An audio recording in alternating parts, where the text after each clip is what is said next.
Hello dear students, in this video we will discuss fertilization.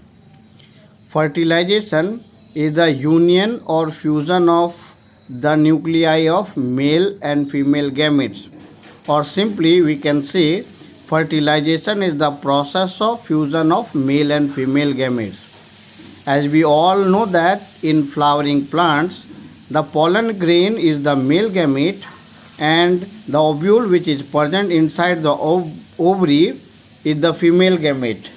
To understand fertilization in better way, first we will try to understand the structure of pollen grain and the structure of ovule. Come, we'll first understand the structure of pollen grain. Now you can see here, this is a pollen grain. Now pollen grain is a cell bounded by two walls. The outer wall is known as axine. This outer wall is not continuous wall. Here it has gap here, it has gap here, it has gap here, and these gaps are called germ pole. And this internal wall is continuous wall. It is known as intine. At this stage only the pollen transfer to the stigma. When it reaches the stigma, it starts germinating. Now here, from one of the germ pole, a tube-like structure arises. This tube-like structure is known as pollen tube. It contains both a tube nucleus and a generative nucleus. On further growth, this generative nucleus divided into two sperm nuclei.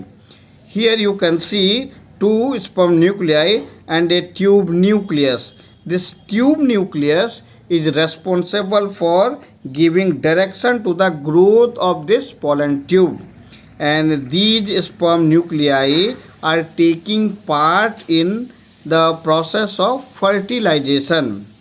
Now we will see the structure of ovule. Here you can see this is the structure of ovule.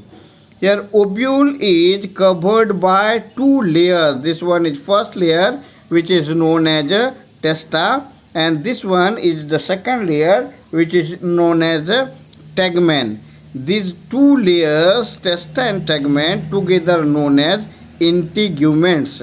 This integument is not continuous. It leaves a small opening here. This small opening is known as micropyle.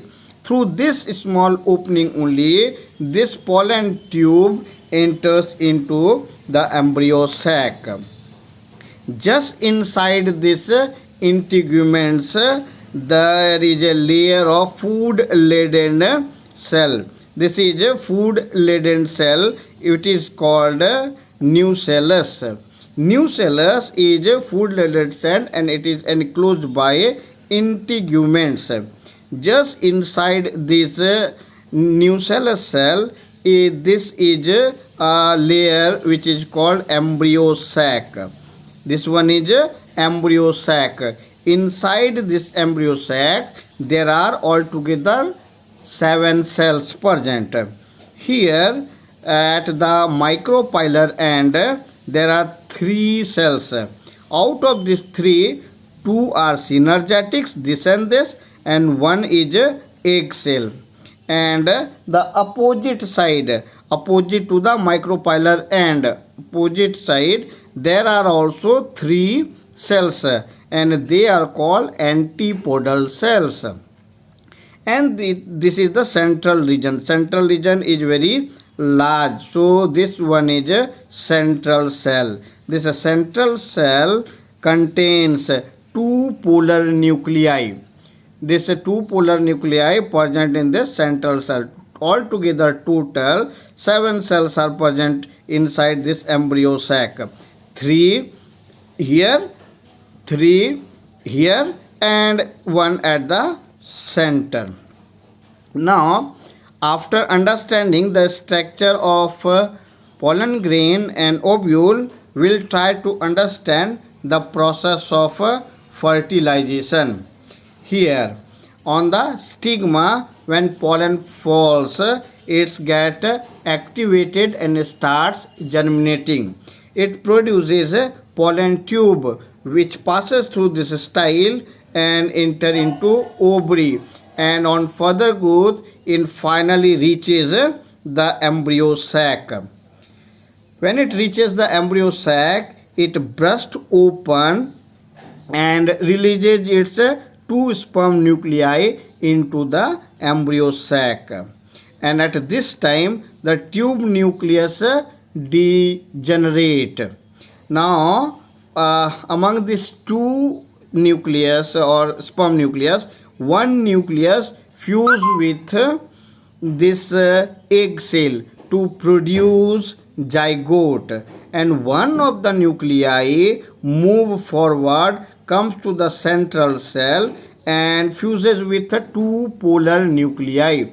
Here total three nuclei fused, two polar nuclei and one sperm nucleus. Since three nuclei fuse here, it is known as triple fusion.